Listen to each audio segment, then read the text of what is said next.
Good morning, students. Welcome to Scala English School online program. Yesterday we had seen about how to solve the equation stepwise. Then we use the transposing term in the equation. Now we are going to learn about how this application of simple equation can be used in a practical use. जैसे कि हमने पहले ही first exercise में statement बनाए थे, statement से equation बनाया था, इक्वेशन से स्टेटमेंट बनाए थे. तो ऐसे ही कुछ स्टेटमेंट दिए जाएंगे और आपको उसका इक्वेशन तैयार करके सॉल्व करना है. Okay, that is called a word problem. You can say it as a word problem. यानी आपको क्या करना है, you have to change the statement into equation and convert. You have to convert this statement into equation and then solve the equation. So for example, if I say if the sum of 3 times a number, the sum, what is mean by sum? Sum means addition. Okay, sum means addition. The sum of 3 times a number. Number आपको दिया नहीं है. जब आपको वहाँ पे सिर्फ a number बोला जाता है तो आपको क्या करना है, नंबर को एक वेरिएबल देना है आपको मन से. And 11 is 32, then find the number. ये है तुम्हारा प्रॉब्लम. ओके, ये है इक्वेशन. तो ये जो स्टेटमेंट दिया गया है, द सम यानी addition of 3 times a number. What is mean by 3 times number? उसके लिए आपको क्या करना पड़ेगा, सॉल्यूशन. लेट द नंबर, यहाँ पे क्वेश्चन क्या है, फाइंड द नंबर. तो जो आपको निकालना है उसको आपको एज्यूम करना है, एक लेटर देना है. सो आपको एज्यूम क्या करेंगे, लेट द नंबर बी. आपको जो चाहिए वो आप वेरिएबल दे सकते हो, n दो या x दो, कुछ भी दो. तो here I will give this as n. Okay, number निकालना है इसलिए हम n लेंगे. तो वहाँ पे क्या दिया है, द सम यानी addition of 3 times. What is mean by 3 times? 3 times means multiplication. 3 times a number यानी 3 multiply by n plus addition दिया है 3n प्लस दूसरा नंबर क्या दिया है, एंड 11, यानी दूसरा नंबर दिया है 11. is यानी is equal to 32. So this is your equation. Now you are going to solve this equation. Okay, so I will rub this word problem and write the equation here. 3n plus 11 is equal to 32. ये equation है. अभी आपको solve करना है कि पहले क्या करना है, 11 को निकाल देना है. तो आप क्या करोगे, यहाँ पे प्लस साइन है तो आपको प्लस में प्लस 11 में माइनस 11 किया तो ही ये 0 आ सकता है. इसीलिए आपको क्या करना पड़ेगा, सब्ट्रैक्ट करना पड़ेगा. ये नंबर में आपको 11 माइनस करना है तो आपको लिखना है सब्ट्रैक्ट. यहाँ पे ऐड नहीं लिखना है, सब्ट्रैक्ट 11 लिखना है. सब्ट्रैक्ट 11. यहाँ पे प्लस 11 है तो आपको करना है सब्ट्रैक्ट. जहाँ पे अगर माइनस होता तो आपको ऐड करना होता. मल्टीप्लिकेशन साइन होती तो आपको डिवाइड बोलना है. यहाँ पे डिवीजन साइन होगी तो आपको मल्टीप्लाई बोलना है. तो उसका अपोजिट बोलना है. यहाँ पे प्लस है यानी आपको सब्ट्रैक्ट बोलना है. सब्ट्रैक्ट 11 ऑन बोथ साइड्स, ये आपको लिखना है. Okay, both sides. So 3n plus 11 minus 11 is equal to 32 minus 11. दोनों तरफ हमने माइनस 11 किया. प्लस 11 माइनस 11 0 हो गया तो 3n बच गया. 3n इज इक्वल टू 32 में से 11 माइनस हो गए यानी कितने बचे हैं, 21. नेक्स्ट, अभी 3n है यानी 3 मल्टीप्लाई बाय n है. तो यहाँ पे हमें क्या करना है, डिवाइड बाय 3 करना है. सो डिवाइड 3, डिवाइड किसको करना है, 3 को करना है. Divide 3 on both sides. इसीलिए 3n divide by 3 is equal to, यहाँ पे भी दोनों तरफ लेफ्ट हैंड साइड और राइट हैंड साइड दोनों तरफ आपको वो जो भी ये करना है वो करना है. 21 डिवाइड बाय 3. ओके, जो भी ऑब्जर्वेशन है वो दोनों तरफ करना है. तो 3 1 ज़ा 3, 1 हो गया. n multiply by 1 is n is equal to 3 के टेबल में 21 कब आता है, 3 7 ज़ा. So n is equal to 7.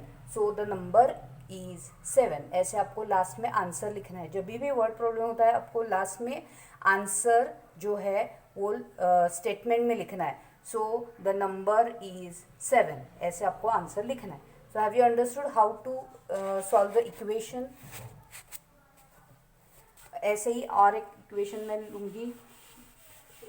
दिया गया है find a number such that 1/4 of a number is 3।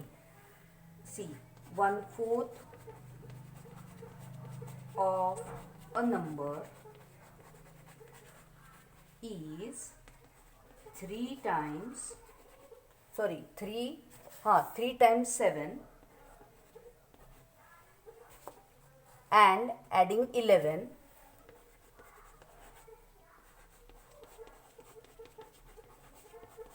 आपको एक एक लाइन को एक एक स्टेटमेंट को पढ़ना है, उसी तरीके से एक एक आपको लिखते जाना है, तो ये इजी पड़ेगा। And adding 11 to it gives 32। It gives यानी उसका आंसर 32 इज इक्वल टू 32 है, इतना याद रखना है। तो पहले क्या दिया है, 1/4 of a number is 3 times 7। Okay, यानी क्या, अगर हमने पहले हमें क्या है 1/4 ऑफ अ नंबर कौन सा है मालूम नहीं है, तो हमें क्या लिखना है, let the number be x. Okay, कौन सा भी आप ले सकते हो, वेरिएबल एक्स वाई जेड कुछ भी लो। Let the number be x. तो 1/4 यानी क्या हुआ, x/4 हो गया। ओके, ये समझ में आया पहली लाइन, 1/4 ऑफ अ नंबर यानी x/4। Okay, so this number is more than 7 by 3, so hence we get the equation as y/4 it is क्या दिया है, such that 1/4 of a number is 3 more than 1/4 of a number is 3 1/4 of the number is 3 more than 7, more than, okay, 1/4 of a number is 3 more than 7। 7 से कितना बड़ा है, 3 से, बराबर है। वहाँ पे क्या दिया है, 1/4 of a number is 3 more than 7, यानी इसमें इसका मतलब है -7 किया तो उसका मतलब इज इक्वल टू 3 आएगा। ओके, सॉरी ये इट गिव्स नहीं है, ये दूसरा था, नहीं, इतना ही प्रॉब्लम है हमारा।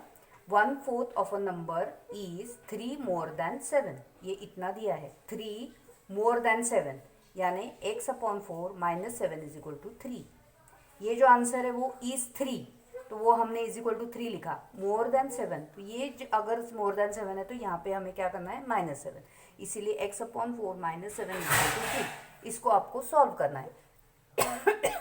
तो आप ट्रांसपोज यूज कर सकते हो, ये 7 को ट्रांसपोज कर सकते हो। तो ट्रांसपोज क्या करना है यहाँ पे हमें, you have to use first transpose 7 to RHS। 7 को आपको राइट हैंड साइड में ट्रांसपोज करना है। तो क्या करोगे आप, ट्रांसपोज 7 ऑन RHS, तो x/4 is equal to, direct transpose करना है, वहाँ पे प्लस माइनस नहीं होता है, तो ये -7 जो है वो वहाँ पे जाने के बाद +7 होगा। ये याद रखना है, यहाँ पे जो भी साइन है वो दूसरे की तरफ जाने के बाद अपोजिट होती है, यानी माइनस होगा तो प्लस, प्लस होगा तो minus. Okay, so x/4 is equal to, उसका हो गया आंसर 7 + 3 10 हो गया। ओके, उसके बाद ऊपर लिखती हूँ मैं, x/4 है ये, x/4 इज इक्वल टू 10। तो x/4 इज इक्वल टू 10 आपको मिल गया। अभी ये 4 हमें क्या करना है, वहाँ पे डालना है। तो हम क्या यूज़ कर सकते हैं, यहाँ पे वी मल्टीप्लाई, इसको 1 बनाने के लिए हमें दोनों तरफ 4 से मल्टीप्लाई करना है। तो हमें क्या लिखना है, multiply 4 on both sides. Okay, उसका क्या होगा फिर, x/4 multiply by 4 is equal to 10 multiply by 4। तो ये 4 गया, x बच गया, x इज इक्वल टू 10 4 ज़ा 40, so x is 40. Have you got this? So like this you have to first read the statement carefully, make the equation and then solve that. Okay, उसके लिए exercise है 4.4 जिसमें आपको अलग अलग statement दिए हैं, तो वो आपको पहले स्टेटमेंट, तो मैं फर्स्ट इक्वेशन 4.4 का फर्स्ट क्वेश्चन जो है मैं आपको घर पे करने के लिए दूंगी। सेकेंड क्वेश्चन है, फर्स्ट क्वेश्चन दिया है setup an equation and solve them, तो वो इजी है जैसे कि अभी का हमने सॉल्व। नेक्स्ट जो है क्वेश्चन 2, सॉल्व द फॉलोइंग।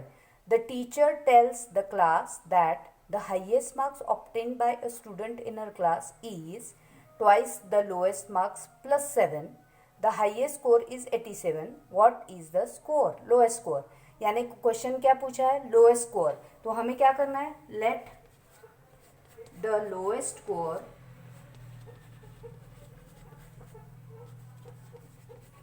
उसको हमें एक वेरिएबल देना है b।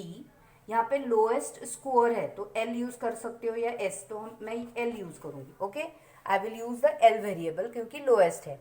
लोएस्ट स्कोर कितना हमने देखा, l, तो अभी वहाँ पे एक 1 by 1 जाना है। The teacher tells the class that the highest marks obtain bye a student in her class is twice the lowest marks plus 7, तो ट्वाइस द लोएस्ट मार्क यानी 12 प्लस 7, इसका जो मार्क्स है उसके बाद हाईएस्ट आता है, द हाईएस्ट स्कोर इज 87 और हाईएस्ट स्कोर है 87।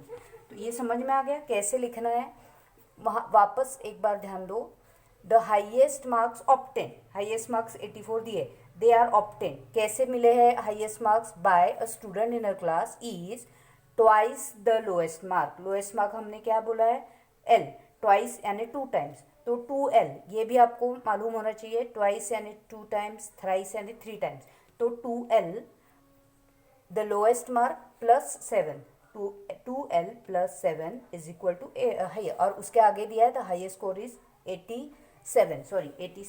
So this is the equation. Now you have to solve this equation. Okay, so ये क्वेश्चन 2 है, ये हमारा क्वेश्चन 2 का फर्स्ट है। ओके, नेक्स्ट सेकेंड, मैं सिर्फ आपको इक्वेशन बताती हूँ, आपको सॉल्व करना है। In an isosceles triangle the base angle are equal, the vertex angle is 40। आपको पहले डायग्राम, आइसोसेलेस यानी जहाँ के 2 साइड सेम होते हैं और 2 एंगल सेम होते हैं।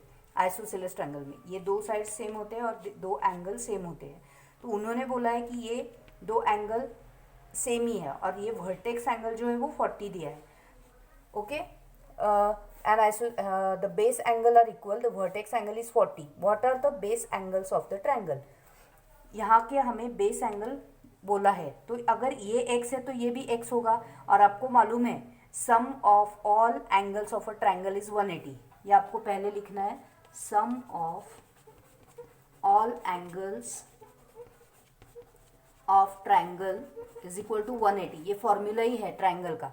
ओके, सम ऑफ यानी this plus this plus this, ये आपको मालूम है ये एंगल x है तो ये भी x है क्योंकि दोनों एंगल सेम है, इसीलिए x plus 40 is equal to 180, यानी x प्लस x कितना हुआ, 2x plus 40 is equal to 180। इसको आपको सॉल्व करना है, अभी इसको आप सॉल्व कर सकते हो। ओके, थर्ड है, now third, this is question 2। Now question 3, people of Sachin scored twice as many runs as Rahul. Together their runs fell too short of a double century. How many runs did each one score? दोनों ने कितना run किए हैं ऐसे पूछा है। Sachin scored twice as many runs as Rahul, यानी अगर राहुल के रन्स हो गए R, यानी राहुल के रन कितने हो गए, राहुल के सपोज हमने R बोले हैं तो सचिन के कितने होंगे, उसके डबल होंगे यानी 2R। ओके, राहुल ने अगर R बनाए थे तो सचिन कितना रन बनाएगा, 2R। Okay, together their runs fell two short of a double century. Fell two short, short यानी 2 रन कम, डबल सेंचुरी बना, डबल सेंचुरी यानी क्या, 200 के लिए 2 कम यानी R प्लस, तो हमारा इक्वेशन क्या हुआ, यहाँ पे मैं रख करती हूँ, दोनों का जो स्कोर है यानी R plus 2R is equal to 200 के लिए 2 कम यानी 200 माइनस 2, 2 रन शॉर्ट, 2 रन कम थे, इसीलिए 200 माइनस 2। तो ये है इक्वेशन, r प्लस 2r हो गया 3r is equal to 200 minus 2 कितना होता है 198।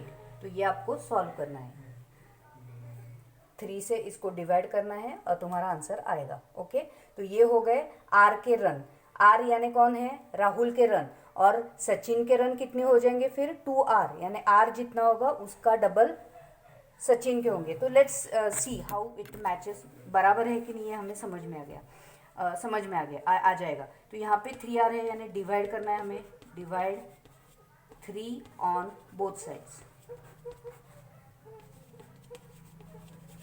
ओके, तो हम क्या करेंगे, डिवाइड करेंगे 3r divide by 3 is equal to 198 divide by 3, 3 3 गए, r इज इक्वल टू 3 से हमें डिवाइड करना है। तो मैंने आपको शॉर्टकट बताया है, 19 जो है पहला नंबर 1 3 से छोटा है, इसीलिए 2 नंबर लिए 19। 3 के टेबल में 19 या उससे छोटा कौन सा आता है 18 आता है, 3 6 18, 19 में से 18 गया 1, 18 आ गया वापस 60, यानी राहुल ने कितने बनाए हैं 66 रन, राहुल स्कोर 66। सो सचिन स्कोर उससे 2r, सचिन का कितना हुआ 2r, यानी 66 मल्टीप्लाई बाय 2 यानी 132। अभी 132 प्लस 66 कितना आता है हमें देखना है।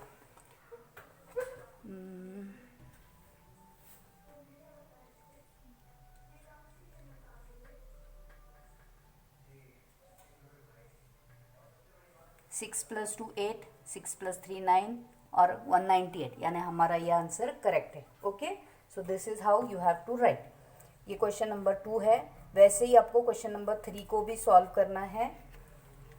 So you have to solve whole the exercise 4.4 and first you have to do it on your own, then I will send you the answer. Okay, till then bye.